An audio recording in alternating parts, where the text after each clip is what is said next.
আসসালামু আলাইকুম। প্রিয় কুমিল্লাবাসী, কিন্তু চান্সে কত মায়া লাগে এই দৃশ্যটা। আচ্ছা, মনে হয় না যে কোনো ছবিকরণের লেগা কোনো ভিএফএক্স দিয়া কিংবা সুন্দর কোনো কারুকার্য দিয়া এই সেটটা সাজাইছে? আসলে আও না, এটা আমরা কুমিল্লার শ্যামল ছায়া মায়া দৃশ্য দৃশ্য, যে দৃশ্যগুলো দেখলে কলিজাটা ঠান্ডা হয়ে যায়। আচ্ছা, আল্লাহর কাছে কোন শুক্রিয়া দিয়ে আমরা, কোন শুক্রিয়া আদায় করে শেষ করতে পারবো যে এত সুন্দর একটা জেলা কুমিল্লা আল্লাহ আমরা দিচ্ছে। এত সুন্দর একটা জেলায় আল্লাহ আমরা জন্মগ্রহণ করাইছে।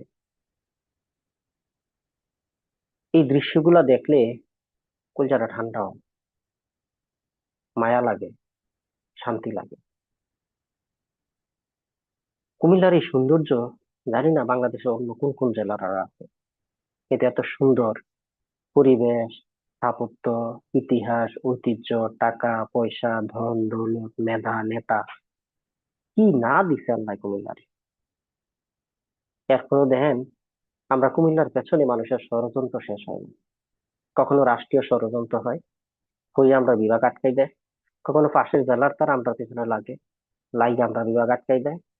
কিন্তু নানান সমস্যায় এত কিছু থাকার পরেও আমার কুমিল্লা যে প্রাপ্য, যেই সম্মানটা পাওয়ার, যে অবকাঠামো, যে উন্নয়ন হওয়ার, সেটা কি হচ্ছে? না। এখন একটা সময় আছে, আমাদের যে সকল নেতারা সংসদে গেছেন, মন্ত্রী হয়েছেন, শুনতেছি রাষ্ট্রপতি আমরা কুমিল্লার থেকে হইব। আপনাদের প্রতি অনুরোধ থাকবো, এবার বিশাল সুযোগ, কুমিল্লার যে অভাবগুলো আছে সেগুলো পূরণ করেন। এত সুন্দর দেওয়া, আল্লাহ এত সুন্দর একটা জেলা, এত প্রাকৃতিক পরিবেশ, এত অবকাঠামো, এত সুযোগ থাকার পরেও কেন কুমিল্লাতে চাই থাকবো? আপনাদের প্রতি অনুরোধ থাকবে, এই মায়ার কুমিল্লা, এই সুন্দর কুমিল্লার প্রতি একটু নজর দেন। এবার তো হইছে, এখন বাকি যে কাজগুলো আছে এগুলো শেষ করে। আমরা যারা দেশ বিদেশে আছেন, আপনাদের জন্য এই ভিডিওটা দিলাম একটু। আপনার জন্মস্থান কুমিল্লাটারে চান, ভালো লাগলে মোবাইলে সেভ করে রাখেন, একটু পর পর দেখতে পারবেন। পারলে একটু শেয়ার করে অন্যান্য যারা আছে কুমিল্লা, তারাও যেন দেখতে পারে, বা বাংলাদেশের অন্যান্য মানুষও যেন দেখতে পারে কত সুন্দর জেলা আমরা আল্লাহ দিচ্ছি। আল্লাহর কাছে শুক্রিয়া আদায় করি, এমন একটা জেলায় আল্লাহ জন্মগ্রহণ করান।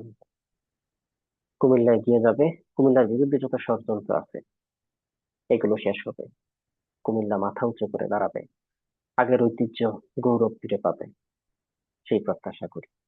সবাই ভালো থাকেন। আসসালামু আলাইকুম।